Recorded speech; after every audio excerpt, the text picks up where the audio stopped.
Hello everyone, my name is Robin Iswaktole. I'm Sophie Christmas. I'm Ria Katad. I'm Shania Gassemi. And I'm Theo Tobel. Using nanoscience, we have created NanoProtector, a revolutionary multi-layered helmet containing specific materials that are designed to decrease the chance of a concussion in football. Welcome to the future of football. Over the past few decades, football players have experienced extreme head-to-head contact, resulting in paralysis, chronic traumatic encephalopathy, depression, Alzheimer's, and dementia. Many parents even force their children to discontinue the sport altogether, and even professional players decide to opt out.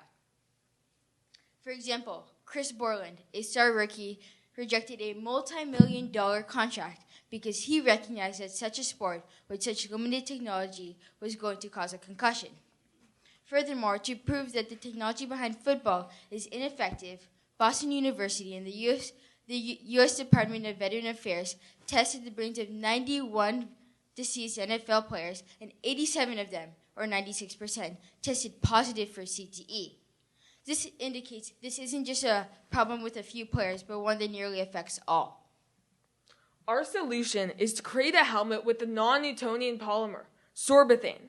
NanoProtector takes a traditional football helmet and replaces the foam, polyurethane, with sorbethane, which absorbs 34.7% more shock and vibration.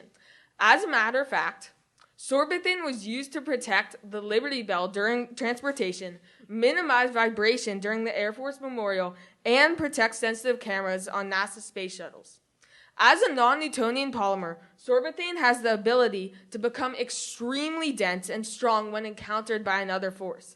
This could save a player from physical pain because the sorbethane would absorb the force of an opposing player much better than other foams, such as polyurethane or vinyl. Along with sorbethane, part of our solution is to surround or sandwich it with 3D printed boron nitride, a compound made of boron and nitrogen. 3D printing the boron nitride would actually be the cheapest way of incorporating it into our helmet. This compound has sp2 hybridization, and its structure is very similar to that of carbon lattice, which also assists the shock absorbance as it is a flexible and sturdy material. Along with the shock absorbance, boron nitride is used in many cosmetics, making it harmless and non-toxic. To prove that our helmet can stand the force of a professional football player running at full speed, we dropped our helmet and a Riddell football helmet, our competitors, off the second story of our school's building, which is 15 feet high. We made a sphere of plaster that represents the skull and a plastic bag filled with Jell-O using this mold that represents the brain. Our results were that the Riddell helmet ended up having 3 full tears. In reality, this would most likely translate to a concussion or even internal bleeding. However, our helmet survived the fall, suffering only 1/2 tear. This shows that the sorbethane 40 durometers is a much better fit for football helmets than the polyurethane. By 2022, the sports market in North America is expected to grow to be worth about $80.3 billion. The organizations who currently depend and will invest in football gear are the NFL, or National Football League, and youth and school football departments. These players have been using the same materials and helmets for years. Our idea merges existing materials with standard football helmets, creating a safer and much more comfortable product.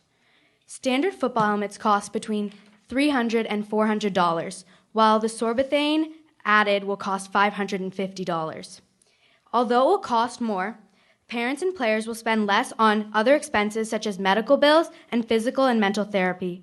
Furthermore, as the demand for the NanoProtector increases, the manufacturing price will decrease. This revolutionary upgrade can also be implemented in many other things, such as horseshoes, military gear, and other sports equipment.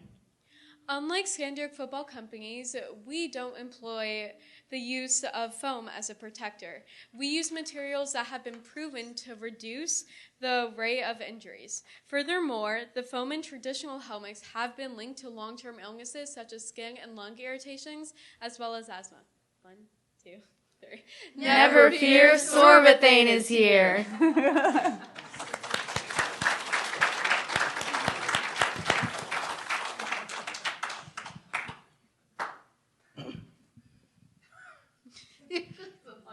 assuming I'm going to start. Okay, so I do have some science questions. So in terms of impact, what you want to do is reduce the peak shock intensity, mostly by spreading out the shock. So you said that your sorbethane gets hard when it's under impact. Can you talk about it more in terms of the shock dynamics? And then the second question is, you said 3D printed carbon nitride, and it's not boron nitride. Yeah, okay, they're similar, but boron nitride. So what is it doing, and how is it made? And most of those SP2 things have to be made hot. So is that compatible with your foam? So I'm not sure I understand the science of your helmet. So your first question was about the shock absorbance, and to just demonstrate the shock absorbance, we have this is how thick it would be the foam, and I have my hammer over here, and if I was to put my hand over here, it doesn't even hurt. There is some pressure, though. Okay. You may feel some pressure, but this is much better improvement than the regular polyurethane. This is the regular. This is the regular what they use in a normal football helmet. And I'm not going to trust my hand under that. And to measure the hardness and the firmness of the sorbethane itself, we use the impulse formula, which is Ft equals mv. Since we had 3 of those variables, we isolated force, which is newtons, and we actually measured, sorbethane is measured in durometers, which is how deep it can go actually in the sorbethane and how much the force can be spread out. And we got it to be about 390 newtons, which actually equals about 40 durometers. And we use that sorbethane, and that sorbethane can absorb a lot of shock, and it's much better than foam and other. Yeah. And about the boron nitride, you said also, when you said about it would be compatible with our other pieces of foam, with the sorbethane, because this is just going to be, it's not like a thick, it's just a small film, so it's just sandwiching this sorbethane, and so then it will make it more protected, and it's kind of you could say, the felt inside the football helmet, which makes it, Does it need high temperature to be formed? At first it would, I think, but I have further research on that. I don't have further research right now, but I think so.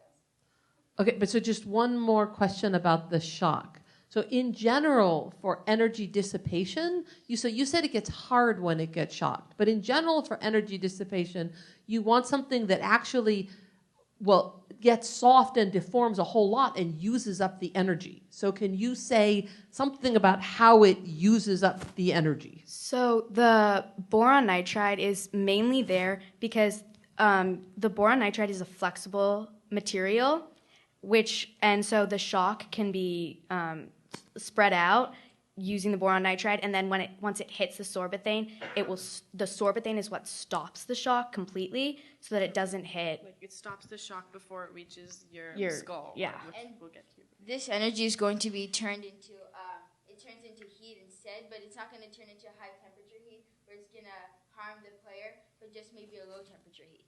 As you can see in this video also, in the Riddell helmet, when it's dropped off the ground, the helmet will bounce up, and it doesn't absorb any of the shock. It will bounce, and actually a piece off of it breaks. You can see that kid running by. And then in our helmet, when it drops, you can see it being absorbed, and it doesn't bounce up, but instead the shock is absorbed all throughout the ground and in the helmet. I think the motivation for this project is really terrific, and I applaud you for that. My question is about sorbethane itself, and I might look to Howard to help me or Sarah to help me. So sorbethane already exists. Is that correct? That is correct. Yes. Okay. So what is unique about your product? What makes our product more unique than others is we're putting the boron nitrate is sandwiching the 2 layers, and this kind of sorbethane it's being used in football helmets, and it's not other times it's not being used in football helmets, but I'm sure Theo has something to say about All right, let me ask it a different way. Are you fusing material? Are you combining material together in a different way that makes it unique that would qualify for a patent? Yeah, so actually 4 days ago, a company released a patent actually using sorbitane in a helmet. But what they did, Non-Newtonian fluid. yeah, they were using non-Newtonian fluids. But what we did is we used boron nitride, which is such a crucial component because sorbitane itself is amazing and it absorbs so much shock, but the boron nitride around it just will solidify and keep the shock there and absorb it through the rest of the helmet. Also, the boron nitride is added because the sorbitane is dense and the shock is not going to be spread around, and so the boron nitride really helps with that component. And how did you research the competition? There's so much research into head injuries through sports and young people. So how did you go about researching your competition?